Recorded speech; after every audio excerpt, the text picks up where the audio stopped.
પછી હોળીનું આણું અને એક દિવાળીનું આણું, તો એ બાબતે પણ થોડોક વિચાર વિમર્શ કદાચ મુદ્દા મને આવ્યો તો જોજો, મારા ધ્યાનમાં આવ્યું. એટલે રહી વાત શિક્ષણની, તો શિક્ષણમાં એવું છે કે અત્યારે સ્પર્ધાત્મક પરીક્ષાઓ ચાલી રહી છે. એની તૈયારી માટે વાત કરીએ તો કાંકરેજમાં કદાચ તો લાઇબ્રેરી છે, દાંતીવાડામાં પણ લાઇબ્રેરી બની રહી છે, પાલનપુરમાં આપણી હોસ્ટેલમાં એનું કામકાજ ચાલુ છે.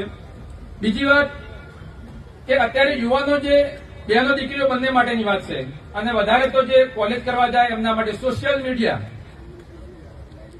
મીડિયાનું એટલું બધું જે વધી ગયું છે કે આપણી બેન દીકરીઓ કદાચ, હું તો ના કહી શકું કે કોઈ ના કરે, પણ આપણી બેન દીકરીઓ એમના ફોટા અને વિડીયોને સોશિયલ મીડિયામાં મૂકે છે. તો તમામ માતા પિતાઓને હું વિનંતી કરું છું, અહીંથી તમામ માતા પિતાઓને, કે આ વાત ન થવી જોઈએ, આ વસ્તુ ન થવી જોઈએ. અને બીજી વાત યુવાનો માટે, ભાઈઓ માટે પણ કહું છું કે તમે ક્યાંક બેઠા હો, સિગરેટ ફૂંકતા હોય, એનો વિડીયો સોશિયલ મીડિયામાં મૂકો. તમે પીવો, તમારું શરીર ખરાબ કરો, કોઈ ફરક પડતો નથી. તમે સમાજના બીજા છોકરાઓ બગાડો છો. બસ મારી વાત આટલે કઈ પૂર્ણ કરું છું. જય હિન્દ. આપણે પાછળ ક્યાંથી પડ્યા?